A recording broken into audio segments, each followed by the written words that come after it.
ధన్యవాదాలు ముఖ్యమంత్రి గారికి. దేవాదుల మొత్తం ప్రాజెక్టులో మొత్తం కంటెంప్లేటెడ్ 5,57,000 ఉంటే ప్రస్తుతం సార్ 3,17,000 ప్రస్తుతం నీళ్లు వస్తున్నాయి సార్. 2,40,000 మాత్రం నీళ్లు రావాలి. దానికి సంబంధించిన ఎల్ఏ ఉన్నది, వారు 2,100 అని చెప్పారు. కొద్దిగా కాలువలకు వాటి తీసుకున్నట్లయితే 3,000 ఎకరాలకు మీరు కొద్దిగా డబ్బులు ఇస్తే ప్రాజెక్టు పూర్తిగా ఎల్ఏ అనేది వస్తుంది సార్. దానికి కావాల్సిన డబ్బులు కూడా మొత్తం 2,000 కోట్ల రూపాయలు సార్. 2,000 మొత్తం including LA and also digging of the canals ఒక 600 కోట్లు అవుతుంది మొత్తం ప్రాజెక్టుకి. ఇది మొత్తం ప్రాజెక్ట్ సార్. ఇది మాకు జనగామ సంబంధించింది 1,35,000 కంటెంప్లేట్ చేస్తే 81,000 ఎకరాలకు వస్తున్నది సార్. 57,000 ఎకరాలకు రావాలి సార్. 57,000కు మాకు కావాల్సింది ఓన్లీ 500 ఎకరాలు మాత్రమే ల్యాండ్ అక్విజిషన్ ఉన్నది. 500 ఎకరాలు. దానికి సంబంధించిన ఓన్లీ 200 కోట్లే సార్.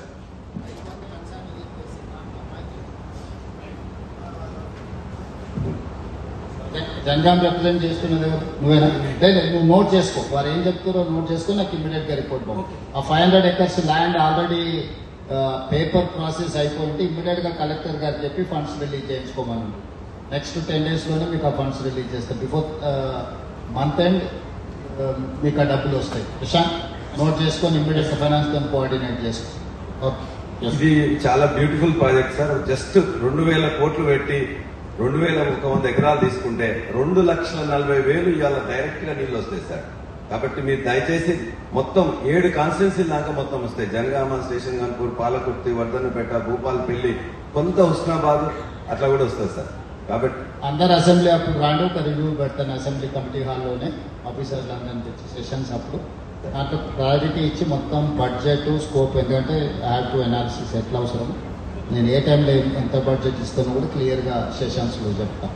ఒకసారి ప్రశాంత్ బడ్జెట్ సెషన్స్ అప్పుడు నాకు స్పెషల్ మీటింగ్ ఎమ్మెల్యేలతోని ఆఫీసర్లతోని రివ్యూ ఏర్పాటు చేయండి అసెంబ్లీ కమిటీ హాల్లోనే. అక్కడికక్కడ అక్రాస్ ద టేబుల్ డెసిషన్స్ అన్ని చేద్దాం. ఈ లోపల మొత్తం స్కోప్ ఆఫ్ వర్క్, దాంట్లో ఉన్న ఇష్యూస్ ఏంటివి, ఎట్లా రిజాల్వ్ చేయాలో మొత్తం ప్రపోజల్తో రావాలి నా దగ్గర. ఓకే. రెండో విన్నపం సార్, యాక్చువల్ గా తపాస్ పెళ్లి హైయెస్ట్ పాయింట్ సార్ మాది. లాస్ట్ పాయింట్ ఇది ఇక్కడ ఇది ఫస్ట్ పాయింట్, లాస్ట్ పాయింట్ తపాస్ పెళ్లి సార్. తపాస్ పెళ్లి నుంచి వెళ్ళి ఆలేరు దాంట్లో నీళ్లు పోతాయి. తపాస్ పెళ్లికి మల్లన్న సాగర్ నుంచి వెళ్ళి 350 కోట్లతో గ్రావిటీ కెనాల్ ఆల్రెడీ స్టార్ట్ చేసిండు, మధ్యలో ఆగిపోయింది సార్. అది వస్తే ఇంకా ఇక్కడ ఇంకొక 1,00,000 ఎకరాలు ఇక్కడి నుంచి ఇక్కడికి మాకు అసలు తపాస్ పెళ్లి లిఫ్ట్ చేయాల్సిన అవసరం ఉండదు సార్. మల్లన్న సాగర్ కుండ మీద ఉంటుంది. జస్ట్ అక్కడి నుండి కొద్దిగా 350 ఎకరాల్లో 350 కోట్లలో అది పూర్తిగా ప్రాజెక్టు సగం ఇచ్చిండ్రు. సగం మీద అయిపోతే ఆ ప్రాంతం మాది జనగామలో సగం, ఆలేరు వరకు కూడా మొత్తం వస్తాయి సార్. దాన్ని కూడా మీరు దయచేసి చూడాలని request sir. Mallanna Sagar to Tapaspalli sir. ఇప్పుడు తరిగొప్పుల లిఫ్ట్ ఇరిగేషన్ అని శాంక్షన్ అయింది సార్, వర్క్ జరుగుతున్నది సార్. కొద్దిగా మీరు ఆదేశాలు ఇస్తే ఈ సీజన్కి అట్లీస్ట్ ఈ సీజన్కి వచ్చేటట్టు చిన్న లిఫ్ట్లు 104 కోట్లు పెట్టి 2-3 లిఫ్ట్లు తీసుకున్నాం సార్. మాది బాగా ఎత్తైన ప్రాంతం తరిగొప్పుల, మా ఒక్క మండలం ఒక్క విలేజ్ కూడా నీళ్ళు రావు సార్. అది కొద్దిగా ఫాస్ట్ గా కంప్లీట్ చేపిస్తే శాంక్షన్ అయింది, వర్క్ అయిపోతున్నది. ఓన్లీ లిఫ్ట్ ఒక్కటే ఉన్నది, అది ఒక్క పని కావాలి సార్ పంప్ హౌస్ ది. చివరి సార్, ఇంతకుముందు మీరు మెయింటెనెన్స్ ప్రాబ్లం గత సీజన్ లో 45 రోజులు వాళ్ళు స్ట్రైక్ చేసింది సార్. దానికి కావాల్సిన డబ్బులు 8 కోట్ల రూపాయలు. నేను అప్పుడు మంత్రి గారి దృష్టికి తీసుకొస్తే 1 week లో డబ్బులు ఇప్పిస్తే అది చేశారు. ఆ తర్వాత మళ్ళీ 1 month మళ్ళీ మోటార్లు రన్ చేయాలి సార్. అంటే ఆపరేషన్ మెయింటెనెన్స్ వల్ల మోటార్లు రన్ చేయకపోవడం వల్ల 2.5 months అందరు ఎమ్మెల్యేలకు తెలుసు సార్. మంత్రి గారు కూడా దృష్టికి తీసుకొస్తే ఇమీడియట్ గా 1 week లో చేసారు. అది మీరు ఒక ఇన్స్ట్రక్షన్ ఏమన్నారు? దీనికి రెగ్యులర్ ఇయర్లీ ఓనడానికి ఎంత అవసరం పడుతుంది? దీనికి ఏదైనా కార్పస్ ఫండ్ లాగా క్రియేట్ చేస్తే better. Every time they need not to go to finance. ఈ ప్రాసెస్ అంతా చేస్తే నీ కాలం అంతా అందులోనే పోతుంది. బడ్జెట్ లోనే వాళ్ళకి ప్రొవిజన్ పెట్టేసి ముందే వాళ్ళకు ఓనడానికి డబ్బులు సపరేట్ గా పెట్టి చేద్దాం. ఎన్ని ప్రాజెక్టులు ఉన్నాయో నాట్ ఓన్లీ దిస్, అక్కడక్కడ ఓన్ ప్రాబ్లంతోనే చాలా ప్రాబ్లమ్స్ వస్తున్నాయి. ప్రశాంత్ దీన్ని సార్సన్ కూర్చొని ఓన్ ను సపరేట్ చేయండి. ఫస్టే ఆ హెడ్ ఆఫ్ అకౌంట్లో ఆ బడ్జెట్ గ్రీన్ ఛానల్లో ముందే రిలీజ్ చేసి every quarter every half year వెళ్ళిన అడ్వాన్స్ వాళ్ళకి డబ్బులు రిలీజ్ చేస్తే ఆ మెయింటెనెన్స్ ఈజీ ఉంటుంది. దాని మీద వర్కౌట్ చేసుకుని వచ్చి నాకు చెప్పండి. ఓన్ కి మీ రెగ్యులర్ వర్క్లకి లింక్ పెట్టకండి.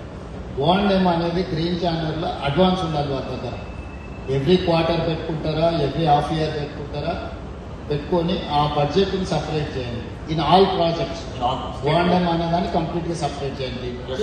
ఎక్కడ ఫండ్స్కి చిన్న ఇబ్బంది కూడా ఉండదు, ఒక రోజు కూడా డిలే కావడానికి వీలేదు. ఈ రెండింటిని సపరేట్ చేయండి. స్కోప్ ఆఫ్ వర్క్ని ఓఎండ్ఎంకి కంప్లీట్గా వేరే ఇది చేయండి, దాని ప్రకారం రిలీజ్ చేద్దాం. Okay, sure. ధన్యవాదాలు. అంటే ₹1,00,00,000 వాళ్ళు కేటాయించింది కానీ ఆ డబ్బులు అనేది రావట్లేదు అని చెప్పేసి వాళ్ళు వెళ్ళిపోతున్నారు. బట్ ఓఎండ్ఎం మీరు చెప్పినట్టు అదైతే మాత్రం మోటార్లు ఉన్నాయి, పంపులు ఉన్నాయి, రిజర్వాయర్లు ఉన్నాయి, ఆయకట్ చేయడానికి రెడీగా ఉన్నారు. జస్ట్ ఓఎండ్ఎం మెయింటైన్ చేస్తే 3.17 బాగా అవుతాయి సార్. ఈ అవకాశం ఇచ్చినందుకు ధన్యవాదాలు. జస్ట్ 2,000 కోట్లు 2,100 ఇది మీరు చేస్తే అయిపోతుంది సార్. ధన్యవాదాలు సార్. 3 పంప్ యాక్చువల్గా ధర్మసారం మాకు ఇప్పుడు నింపడానికి 1 మంత్ అవుతుంది. ఒకవేళ ఈ 3 పంపులు మనకి పెద్దది భారతదేశం లేదా ప్రపంచంలో పెద్ద టన్నెల్ రామప్ప నుంచి వెళ్ళి ఇక్కడ దాకా ఇప్పుడు ఉంకిచెర దాకా ఉన్నది సార్. టన్నెల్ అంతా కంప్లీట్ అయిపోయి 3 పంపులలో ఒక్కటే పంపు నడుస్తుంది, అది కూడా రిపేర్ అయింది. ఆ 3 పంపులు రన్ అవుతే ధర్మసాగర్ వారం రోజుల్లో నిండుతుంది. 45 రోజులు నిండేది 30 రోజులు పట్టే, 40 రోజులు నిండేది వారం రోజులు నిండుతుంది. ఆ మూడింటిని మీరు ఆన్ చేయించగలిగితే జస్ట్ ఒక్కటే, రెండో రెడీగా ఉన్నాయి సార్, ఒక్కటి సిమెంట్ కేసింగ్ చేయాలంటే ఆ 3 రన్ అయితే మాత్రం ఇవన్నీ ఇప్పుడు వారు చెప్పింది కానీ మాకు చెప్పింది మా ఇద్దరు పొత్తులదే. అది జనగామ స్టేషన్ కనుక పొత్తుల సంసారం జస్ట్ ఒక 30-40 కోట్లతో అయిపోతుంది సార్.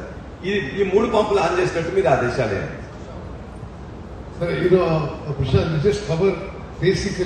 వరంగల్ జిల్లా రైతాంగానికి మేలు చేసే విధంగా ఉన్న దేవాలయ ప్రాజెక్టు పూర్తిగా చేయాలనే ఉద్దేశంతో సమీక్ష జరుగుతుందని చెప్పేసి భావిస్తున్నాం. ముఖ్యమంత్రి రేవంత్ రెడ్డి గారు ఈ రోజున సమీక్ష చేస్తున్నారు. 2002లో ఆనాడు చంద్రబాబు నాయుడు గారు దీనికి ఇక్కడికి హెలికాప్టర్లో వచ్చి దీనికోసం కొబ్బరికాయ కొట్టిపోయిన విషయం మనందరికీ తెలుసు. 2004లో కాంగ్రెస్ ప్రభుత్వం వస్తే 2004 నుంచి 2014 వరకు ఈ ప్రాజెక్టు పనులు చేయడం ద్వారా దరిదాపుగా 47,000 ఎకరాలకు నీరు అందడం జరిగింది. 2014లో తెలంగాణ వచ్చిన తర్వాత నాటి ముఖ్యమంత్రి కేసీఆర్ గారు మొత్తం దీన్ని పునః పరిశీలన చేసి దానికి కావలసిన ఫేజ్ 3 తీసుకొని వచ్చి ఆనాడు 2014 నుండి ఈనాటి వరకు 5,57,000 ఎకరాలకు నీళ్లు ఇవ్వాలని, 3 ఫేజుల్లో దీన్ని చేయాలని, అత్యంత పెద్ద టన్నెల్, ప్రపంచంలోనే అత్యంత పెద్ద టన్నెల్ రామప్ప నుంచి వెళ్ళి ఉనికిచెర్ల వరకు ఉన్న 49.5 కిలోమీటర్ల టన్నెల్ను కూడా పూర్తి చేయడం జరిగింది. 1,475 కోట్ల రూపాయలు ఒక టన్నెల్కే పెట్టడం జరిగింది. 7,800 కోట్ల రూపాయలు గత 9 సంవత్సరంలో కేసీఆర్ గారి ప్రభుత్వం ఖర్చు పెట్టబడ్డది.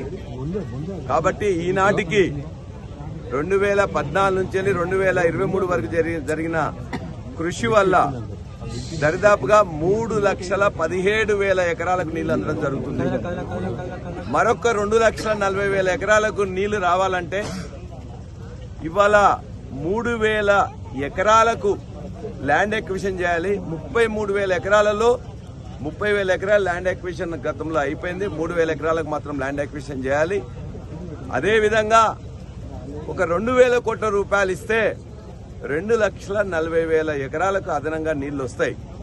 కాబట్టి దేవాదుల ప్రాజెక్టుని అనుకున్న విధంగా నడపాలంటే ఈ రాష్ట్రంలో అత్యంత తక్కువ ఖర్చు పెడితే ఇవాళ ఇది పూర్తవుతుందని చెప్పేసి ముఖ్యమంత్రి గారు కూడా నేను నివేదిస్తాను. 3,000 ఎకరాలు అక్వైర్ చేయాలి, 2,000 కోట్ల రూపాయలు కావాలి. తద్వారా 2,40,000 ఎకరాలకు నీళ్లు వస్తే టోటల్ గా 5,57,000 ఎకరాలు పూర్తిగా మా జనగామ గాని, స్టేషన్ గన్పూర్ గాని, పాలకుర్తి గాని, వర్ధనపేట గాని, భూపాల్పల్లి గాని ఈ నియోజకవర్గాల్లో ఉండే అన్నింటినీ కూడా అందుకుంటాం జరుగుతుంది. కొంతపాటు హుస్నాబాద్, కొంతపాటు సిద్దిపేటలో ఉండే ఒక 20,000 ఎకరాలకు కూడా అక్కడ కూడా అందుతుంది. కాబట్టి దేవాదుల ప్రాజెక్టు కంప్లీట్ చేయాలంటే అత్యంత తక్కువ ఖర్చుతో, అత్యంత తక్కువ భూసేకరణతో దీన్ని కంప్లీట్ చేయొచ్చు అని చెప్పేసి ముఖ్యమంత్రి గారికి నివేదిస్తాం. ఇది చేసినట్లయితే ఈ వరంగల్ జిల్లా ఈ యొక్క 5-6 నియోజకవర్గాలు కూడా బాగుపడతాయని చెప్పి భావిస్తున్నాం. చెల్లె నాగజ్యోతి కూడా ఇప్పుడే చెప్తున్నారు, ముఖ్యమంత్రి రేవంత్ రెడ్డి గారు గతంలో ఈ యొక్క నియోజకవర్గానికి సంబంధించింది కూడా తుపాకులగూడెం దగ్గరనే ఒక కాలువ గ్రావిటీ కెనాల్ ఇచ్చినట్లయితే తద్వారా ఈ నియోజకవర్గానికి ములుగు నియోజకవర్గానికి కూడా పూర్తిగా నీళ్ళంతే అని చెప్పేసి భావనలో ఉన్నారు. వారు ఇప్పుడు చర్చిస్తారనుకుంటానా. చర్చ జరిగిన తర్వాత దీన్ని పూర్తిగా కంప్లీట్ చేసినట్లయితే ఉమ్మడి వరంగల్ జిల్లాలో ఉండే అత్యధిక భాగం సస్యశ్యామలమయ్యే అవకాశం ఉందని మీ ద్వారా ముఖ్యమంత్రి గారికి ప్రభుత్వానికి కూడా తెలియజేస్తున్నారు.